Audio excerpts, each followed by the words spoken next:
جس طرح اللہ تبارک و تعالی انسان کو برے حالات سے آزماتا ہے نا، اسی طرح اللہ تبارک و تعالی انسان کو اچھے حالات سے بھی آزماتا ہے۔ وَنَبْلُوكُمْ بِالشَّرِّ وَالْخَيْرِ فِتْنَةً، اللہ فرماتے ہیں ہم تمہیں اچھے اور برے حالات سے آزماتے ہیں۔ یہ جو بہت اچھے حالات ہوتے ہیں یہ بھی آزمائش ہوتے ہیں۔ جب بہت زیادہ دولت ہوتی ہے تو پھر بھی آزمائش ہوتی ہے، بہت زیادہ شہرت ہوتی ہے تو پھر بھی آزمائش ہوتی ہے، بہت زیادہ چاہنے والے ہوتے ہیں تو پھر بھی آزمائش ہوتی ہے۔ اچھے حالات سے بھی یہ بندہ آزمایا جاتا ہے اور برے حالات سے بھی۔ بلکہ میں آپ سے عرض کروں، غریبوں پر آزمائش کم ہوتی ہے، امیروں پر، مالداروں پر، مشہور لوگوں پر آزمائش وَاعْلَمُوا أَنَّمَا أَمْوَالُكُمْ وَأَوْلَادُكُمْ فِتْنَةٌ، مال اور اولاد آزمائش ہے، فتنہ ہے، زیادہ آزمایا جاتا ہے۔ اللہ تعالیٰ انسان کو آزماتا ہے۔ اب کرنا کیا ہے؟ اب کرنا یہ ہے کہ آزمائش کے لیے ذہنی طور پر تیار رہنا ہے۔ یہ جو دنیا ہے یہ مومن کے لیے قید خانہ ہے۔ جو لوگ آپ کو بڑے سکھی بھی نظر آتے ہیں، نہ ہو بڑا پروٹوکول ہے، بڑے آ رہے ہیں بڑے جا رہے ہیں، ان کے بھی کبھی قریب ہو کے دیکھیں گے تو دکھ مل جائیں گے آپ۔ بلکہ میری ایک بات یاد رکھیے گا، جتنا بندہ بڑا ہوتا ہے اس کے دکھ بھی اتنے بڑے ہوتے ہیں۔ ایک ٹائم ایسا آتا ہے جب آپ کو صرف سننی ہے، آپ کسی کو سنا سکتے، سارے تو آپ سے مشورہ لے رہے ہیں تو آپ کس سے لیں؟ سارے آپ کو دکھ سنا رہے ہیں تب آپ نے کس کو سنانے ہیں؟ سارے تو اپنی باتیں آپ سے کر رہے ہیں تو آپ نے اپنی بات۔ تو جتنا بندہ بڑا ہوتا جاتا ہے اس کے دکھ بھی اتنے بڑے ہوتے جاتے ہیں۔ اس لیے حالات کا اتار چڑھاؤ تو انسان کے ساتھ رہے گا، کوئی امیر رہے گا، کوئی۔ مجھے بتائیے مزدوروں کی ضرورت ہے کہ نہیں دنیا میں؟ تو اگر سارے ٹھیکیدار ہو جائیں گے تو مزدوری کون کرے گا؟ لیڈر اگر سارے بن جائیں گے تو کارکن کون بنے گا؟ سارے امام بن جائیں گے تو مقتدی کون بنے گا؟ سارے استاد لگ گئے تو شاگرد۔ تو اللہ تعالیٰ نے یہ نظام بنایا بھائی، لیکن بس ایک بات ذہن میں رہے کہ کوئی بھی مالدار کسی غریب کو حقیر نہ سمجھے۔ اب مراتب کا اتار چڑھاؤ ہے، اس میں بھی پریشان نہیں ہونا چاہیے، یہ اللہ تعالیٰ نے بنایا ہے۔ اور اگر قرآن مجید کی جو آیت جو لفظ میں پڑھنے لگا ہوں، اگر یہ آپ سمجھ جائیں نا اور اس پر ایمان رکھے پورے طور پر، تو پھر تو غریب آدمی کبھی پریشان ہو ہی نہ، پھر تو کہے جہاں میں ہوں بالکل ہوں۔ اللہ تعالیٰ نے قرآن مجید میں فرمایا وَلَوْ بَسَطَ اللَّهُ الرِّزْقَ لِعِبَادِهِ، فرمایا اگر اللہ تعالیٰ اپنے سارے بندوں کی روزی کشادہ کر دیتا، سب کا رزق اگر اللہ وسیع کر دیتا، لَبَغَوْا فِي الْأَرْضِ، تو زمین میں بغاوت ہو جاتی، یہ فساد برپا کرتے، بغاوت کر دیتے اگر سب کی روزی۔ کچھ لوگ کہتے ہیں جی میں غریب ہوں، تو میں کہتا ہوں زکوٰۃ تو نبی پاک نے بھی کبھی نہیں دی، حضور پر بھی فرض نہیں تھی، اتنا مال ہی کبھی جمع نہیں ہوا۔ اگر مال میرے بھائی بہت ہی زیادہ عظیم ہوتا تو سب سے زیادہ سیدہ فاطمہ کے گھر ہوتا، وہاں تو مہینہ مہینہ چولہا نہیں جلا۔ اگر دولت بڑی عظیم ہوتی تو سب سے زیادہ سیدہ عائشہ کے حجرے میں ہوتی۔ نبی پاک علیہ السلام ہر کام آہستہ آہستہ کرنے کا حکم دیتے اطمینان سے، لیکن صحابہ فرماتے حضور کے پیچھے نماز پڑھی تو نبی پاک جلدی سے عصر پڑھا کے گھر گئے، جلدی سے، اور تیزی سے حضور واپس آئے۔ تو ہم نے عرض کی یا رسول اللہ صلی اللہ تعالی علیہ وسلم آج اتنی جلدی آپ گئے اور اتنی جلدی واپس آ گئے؟ تو محبوب فرمانے لگے نماز پڑھا رہا تھا تو مجھے خیال آیا کہ وہ گھر میں تو سونا کل بانٹ رہا تھا، آج میں تو ایک ڈلی سونے کی بچی ہوئی پڑی ہے، تو میں نے کہا زیادہ وقت نہ گزر جائے، وہ بھی میں جلدی سے جا کے دے آؤں، تو میں جلدی سے گیا۔ پیسے نہ ہونے پر پریشان ہو یار، نبی پاک نے تو انہیں قبول ہی نہیں کیا، پسند ہی نہیں فرمایا۔ دولت، عہدہ، شہرت، اس کے بارے میں پریشان ہو، اللہ کہتا ہے یہ سب کا وسیع ہوتا تو زمین میں فساد ہوتا۔ لہذا مقصد حیات کو سمجھو، صرف عہدے کا اوپر نیچے ہونا یہ کمزوری کی علامت نہیں ہے، اپنے آپ کو اس سے نکالو۔ اگر اللہ تبارک و تعالیٰ نے کہیں رکھا ہے انسان کو تو یہ اس کے لیے فائدہ مند چیز ہے۔ پھر ایک بات یہ ہوتی ہے، بہت سارے دوست آ کے پوچھتے ہیں جی میں جو کام بھی کرتا ہوں ناکام رہتا ہوں، جو کام بھی کرتا ہوں پیچھے رہ جاتا ہوں، جو جدوجہد بھی کرتا ہوں میرا کام آگے نہیں چلتا۔ حضرت عیسیٰ علیہ السلام نے نہ گھر بنایا نہ نکاح فرمایا، ایک پیالہ تھا ہاتھ میں، ایک دن انہوں نے دیکھا کہ ایک آدمی چلو سے پانی پی رہا تو پیالہ بھی صدقہ کر دیا۔ وہ ایک اینٹ کا تکیہ رکھتے تھے، ایک دن انہوں نے ایک شخص کو دیکھا کہ بازو بچھا کے اس نے تکیہ بنایا ہوا ہے تو وہ اینٹ بھی کسی کو دے دی، تیرے کام آ جائے گی۔ اس خلوص کے ساتھ انہوں نے دین کی تبلیغ کی، لیکن قوم نے کیا کیا؟ معاذ اللہ انہیں سزا دینے کے لیے، پھانسی لٹکانے کے لیے آ گئی، وہ تو اللہ نے کرم کیا آسمانوں پہ اٹھا لیا۔ اتنی سخت محنت کے باوجود بھی ان کی ظاہری حیات میں ساری قوم ان کی فرما بردار۔ پھر مجھے بتائیے حضرت عیسیٰ دنیا سے کامیاب تشریف لے گئے کہ نہیں؟ جناب عیسیٰ دنیا سے وہ کیوں کامیاب گئے کہ اللہ نے جو ڈیوٹی ان کے ذمہ لگائی تھی وہ ڈیوٹی انہوں نے پوری کی ہے۔ ہم اپنی ڈیوٹیاں پوری کریں، صبح دکان وقت پہ کھولیں، گاہک تو اللہ بھیجتا ہے، رزق تو اللہ دیتا ہے، ہم جا کے محنت پوری کریں۔ لیکن یہ جو نتیجہ اپنی مرضی کا مانگتے ہیں نا، میں نے جیتنا ہی جیتنا ہے، جیتنا تو شرط ہی نہیں، کھیلنا شرط ہے، جیتنا تو شرط ہی نہیں۔ مجھے بتائیے نا، حضور علیہ السلام موجود ہیں، ظاہری طور پر سارے جلوے، پر احد کے اندر بظاہر مسلمانوں کو ناکامی ہو گئی تھی، ظاہری طور پر کفار جیت گئے تھے، تو کیا حوصلے ٹوٹ گئے؟ اس کے بعد کیا کہا مسلمانوں نے؟ اب ہم نہیں نکلیں گے میدانوں میں۔ بظاہر حدیبیہ کے موقع پر کفار سخت شرطیں منوانے میں کامیاب ہو گئے تھے، تو کیا پھر مسلمان دل چھوٹا کر جاتے؟ او ملت کے جوانوں، ہر بات میں کمزور پڑ جاتے ہو۔ وہ جی مجھے بڑی دیر ہو گئی، میرا کوئی اتنی کچی باتیں کرتے ہیں، بعض اوقات کے دل کرتا ہے یار تو کیا بات کرتا ہے، اٹھ باندھ کمر کیوں ڈرتا ہے؟ پھر دیکھ خدا کیا کرتا ہے۔ قرآن مجید کا کبھی آپ انداز دیکھیں نا سمجھانے، وَلَا تَهِنُوا وَلَا تَحْزَنُوا وَأَنْتُمُ الْأَعْلَوْنَ إِن كُنتُم مُؤْمِنِينَ۔ فرمایا کمزور نہ پڑنا، غم نہ کھانا، بس پکے مومن رہنا، فتح اللہ تمہیں ہی عطا کرے گا، غلبہ اللہ تمہیں ہی عطا کرے گا۔ لہذا یہ ساری چیزیں اللہ پہ چھوڑ دیں، جتن جتن تے ہر کوئی کھیڑے، تو ہارن کھیڑ فقیرہ، جتن دا مول کوڑی پیندئی، ہارن دا مول ہیرا۔ دنیا میں کچھ لوگ اس طرح بھی میدان میں نکلتے ہیں جو ہارنے کے لیے نکلتے ہیں۔ چھوٹا بچہ کہتا ہے اپنے ابا جی سے پنجہ لڑائیں، سچ بتاؤ ابا جب چھوٹے بیٹے سے پنجہ لڑاتا ہے تو جیتنے کے لیے لڑاتا ہے؟ بیٹے نے بازو پکڑا ہے، پنجہ ملایا، باپ گر گیا اور ساتھ پتہ کہتا او ہو کنی طاقت ہے۔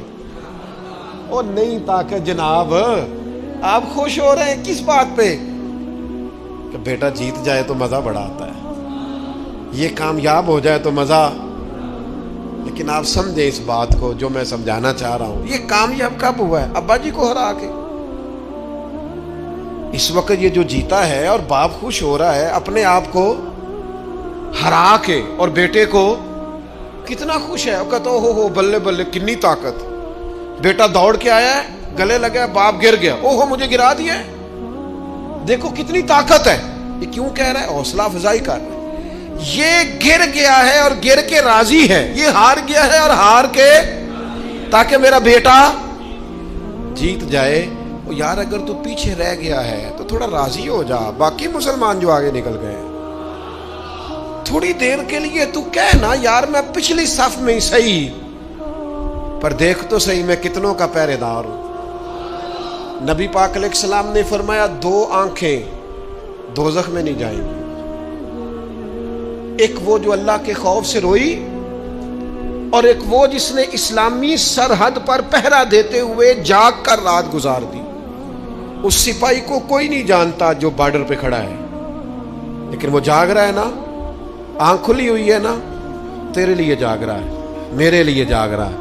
وہ چاروں کونوں پہ بارڈروں پہ جو سپاہی کھڑے ہیں وہ تیرے میرے لیے کھڑے ہیں، ان کی آنکھیں جاگتی ہیں تو باقی سارے سوتے ہیں۔ وہ رات جاگ کے پیچھے رہ کے وہ عام لوگ ہوتے ہیں، ان کے عہدے بھی کوئی نہیں ہوتے زیادہ، لیکن وہ پیچھے رہ کے بہت ساروں کے محافظ ہوتے ہیں۔ تو بھائی کچھ نے پیچھے بھی تو رہنا ہوتا ہے نا، سب نے لیڈر نہیں بننا، کچھ نے کارکن بھی بننا ہوتا ہے۔ حضور جب سفر پہ جاتے تھے تو ایک دو صحابہ کو کہتے تھے تم نے سب سے پیچھے چلنا ہے۔ کیوں؟ اور میں کوئی بچہ پیچھے رہ گیا، کوئی جانور پیچھے رہ گیا، کوئی سامان پیچھے گر گیا تو ذرا اٹھاتے آنا۔ تو وہ ہیں سب سے پیچھے، پر کر پھر بھی کوئی ڈیوٹی رہے ہیں۔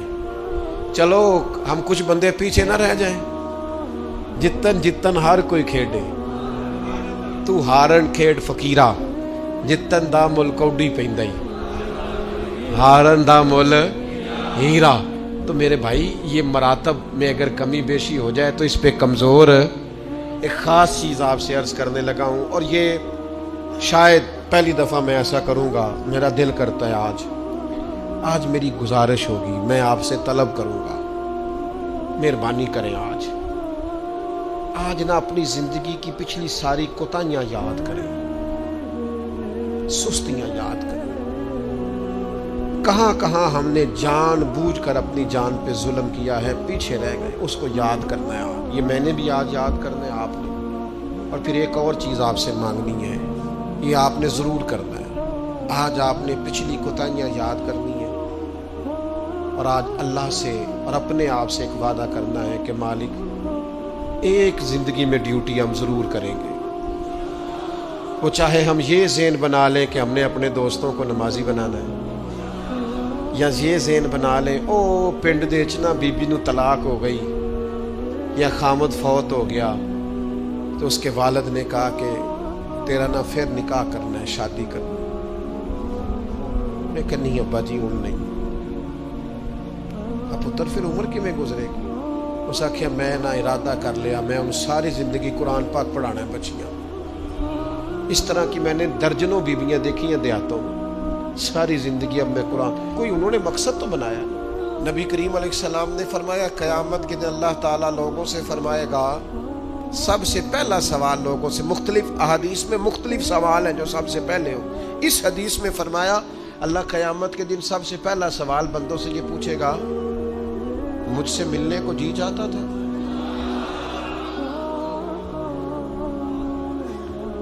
میرے تے لنگ کئی مہینے تے برس گئے تے تیری دید نو دیدے ترس گئے، مجھ سے ملنے کو جی چاہتا تھا؟ میں آپ کو بات عرض کروں، مزہ نہیں آ جائے گا رب رسول کو دکھڑے سنانے کا، لطف نہیں آ جائے گا ان کی بارگاہ میں بیٹھ کے حال دل عرض کرنے کا؟ کیا منظر ہوگا، کیا رنگ ہوگا، کیا انداز ہوگا، خدا خود میر مجلس بود۔ کریم فرماتے رب بندوں سے فرمائے گا مجھ سے ملنے کو جی چاہتا تھا؟ عرض کریں گے مالک بڑا ہی چاہتا تھا۔ اب وہ کریم ہے نا، دریائے رحمت جوش پہ ہے، تو حضور فرماتے ہیں دوسرا سوال رب فرمائے گا یہ تمہارا مجھ سے ملنے کو کیوں جی چاہتا تھا؟ یہ کیوں جی چاہتا تھا بھلا مجھ سے ملنے کو؟ یہ انداز دیکھیے۔ تو حضور فرماتے ہیں بندے عرض کریں کہ مالک اس لیے جی چاہتا تھا کہ تو بڑا ہی کریم ہے، بڑا مہربان ہے، بڑا ستار ہے، تو بڑا غفار ہے، تو بڑا معاف کرنے والا ہے، تو بڑا عطا کرنے والا ہے، تو اپنے بندوں سے بڑا پیار کرنے والا ہے، تو ودود ہے، تو رؤوف ہے، تو رحمان ہے، جی چاہتا تھا تجھ سے ملے۔ تو رب فرماتا ہے اس لیے جی چاہتا تھا کہ میں مہربان بڑا ہوں؟ ہاں۔ تو کریم فرمائے گا جاؤ پھر فرشتوں گواہ ہو جاؤ، میں نے ان سب کے لیے جنت کا فیصلہ فرما دیا۔ اللہ فرماتے تم کیا سمجھتے ہو تمہیں بیکار پیدا کیا ہے؟ انسان کو اللہ نے بیکار نہیں بنایا۔ پہلی بات تو یہ سمجھ میں آ گئی کہ آیا کہاں سے ہے، بنایا کس نے ہے، بھیجا کس نے ہے، اور پھر بھیجنے والا کہتا ہے میں نے بیکار، ایک ذرہ بھی اللہ نے بیکار نہیں بنایا۔ ادھر دیکھو میری طرف دوستو، اس آدمی کو آپ سمجھتے ہیں نا بالکل مجذوب ہے، بالکل اس کی زبان سے رطوبت نکلتی ہے اور آنکھوں سے پانی نکلتا ہے اور ہاتھ پکڑ کر سڑک پار کرانا پڑتی ہے، اور جس کو تم سمجھتے ہو نا کہ اس کو تو گھر کا ایڈریس بھی نہیں آتا، اس کی پشت پر اس کا پتہ لکھا ہے، جسے تم خیال کرتے ہو نا یہ بالکل ضعیف ہے، کمزور ہے، اٹھ نہیں سکتا، چل نہیں سکتا، قرآن مجید کی آیت کہتی ہے کہ بندہ بیکار وہ بھی نہیں ہے، تو وہ تو بالکل کسی کام نہیں، وہ تو گھر والے بھی لوگ اس کا مذاق اڑاتے ہیں، کوئی اہمیت نہیں، کوئی پوچھتا نہیں۔ تو یہ کیا ہے؟ پڑھو نا مشکات شریف۔ اللہ کے پیارے حبیب علیہ السلام نے فرمایا یہ جو تمہیں رزق دیا جاتا ہے نا، اور یہ جو تم پر بارشیں برسائی جاتی ہیں، یہ تمہارے ضعیف لوگوں کی برکت سے دیا جاتا ہے۔ میں کسی شخص سے بیزار نہیں ہو سکتا، کیونکہ ایک ذرہ بھی تو بیکار نہیں ہو سکتا، ایک ذرہ بھی تو بیکار نہیں۔ مجھے ایک دوست کی بات نہیں بھولتی، ان کے بیٹے نے آ کے کہا مجھ سے، کہنے لگے ابا جی نو آکھو بڑا دے لیا رشتہ داراں نوں تے بڑا ونڈ لیا، وہ کہڑا کو نہ نیکی کردے نے، سوا سائڈ تے ہو کے غیبتاں کردے نے، آنکھوں نے ان بس کرن۔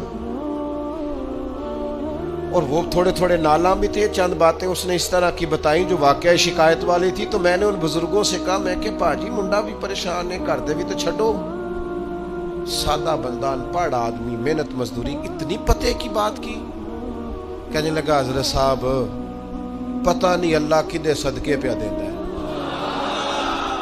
تو مجھے یہ حدیث یاد آئی مشکات شریف کی، حضور فرمانے لگے اللہ تمہارے کمزوروں کی برکت سے تمہیں عطا کرتا ہے۔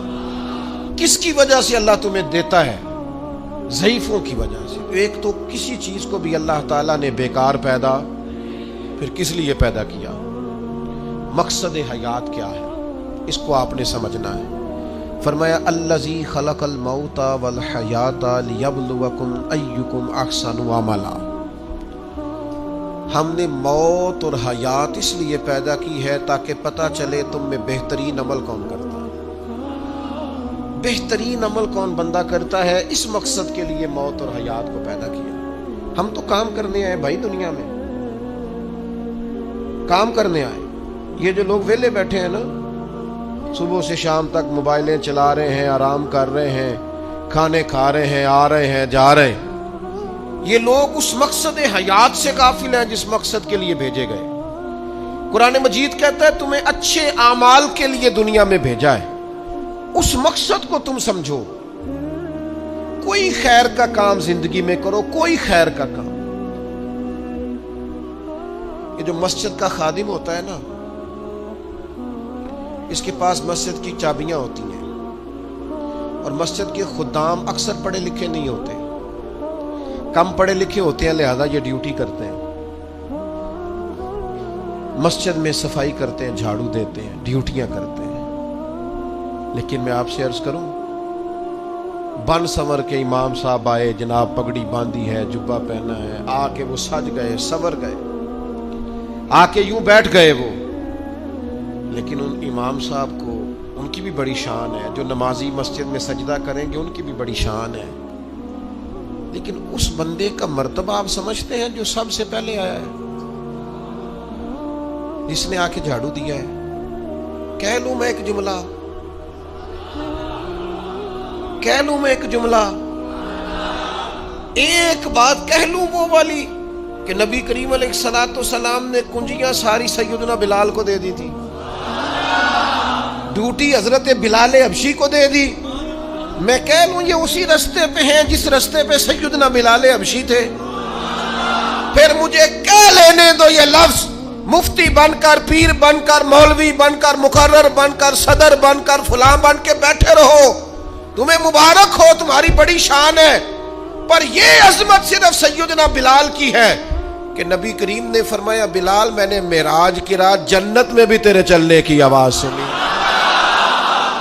یہ شان صرف۔ پھر مجھے کہہ لینے دو کمر اچھا ہے، فلک پہ نہ ہلال اچھا ہے، تیری نظر گر بینا ہو تو دونوں سے بلال اچھا ہے۔ آپ سمجھیں اس بات کو، کوئی مقصد تو ہے نا میرے بھائی۔ صحیح بخاری میں موجود ہے حضرت بلال مقصد بنا لیا تھا حضور کے دروازے کی نوکری کرنا۔ میں آپ سے عرض کروں، اگر کوئی مقصد نہیں نہ بناؤ گے تو زندگی بے چین بے قرار گزرے گی۔ با مقصد لوگوں کی زندگی صحیح گزرتی ہے، با مقصد۔ کوئی ایک نوجوانوں سے بالخصوص کہوں گا یہ کوئی مقصد نہیں ہے، لوگ راضی کرنا، سٹیٹس لگانا، ویوز چیک کرنا، لائکس، کوئی مقصد نہیں، یہ بالکل بیکار کام ہے۔ آپ باصلاحیت ہیں۔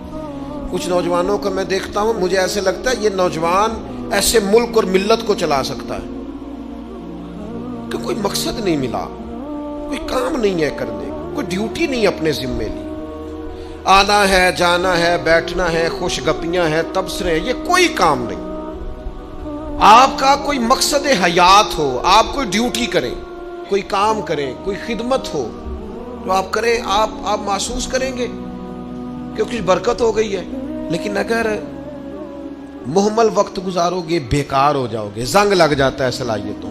میں خود کئی دفعہ اپنے آپ پہ غصہ کرتا ہوں کہ یار یہ 20 منٹ ایسے ہی وقت ضائع ہو گیا۔ اور پھر ایک اور بات بھی، اس میں عمر کا بھی کوئی لینا دینا نہیں۔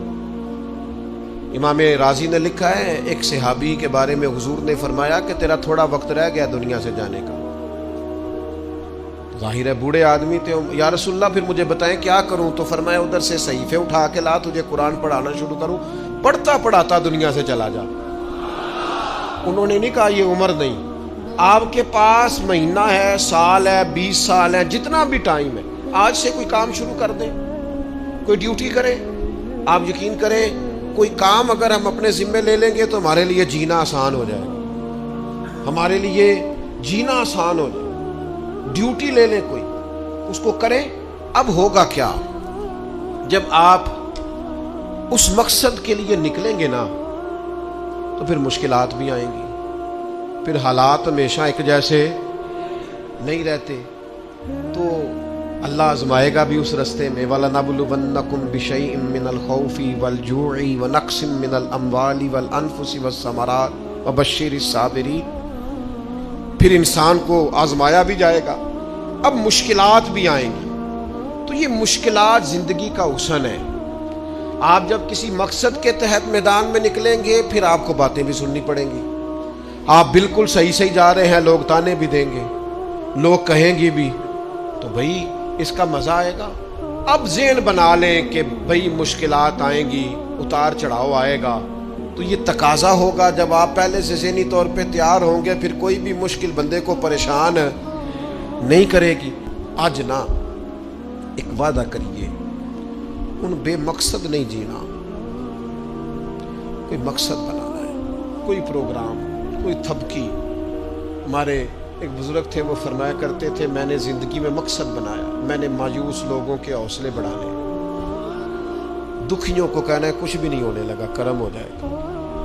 کچھ ارادے نہ کر لیں، کچھ پروگرام نہ بنا لیں، کچھ خیال نہ کر لیں، آج سے کوئی مقصد حیات بنائیں، اس پہ ڈٹ جائیں۔ اور مقصد کون سے بنانے ہیں؟ جن کا قرآن پاک ٹھیک نہیں آج نیت کریں انشاءاللہ ٹھیک کرنا، جن کو آتا ہے آگے پڑھانا ہے انشاءاللہ۔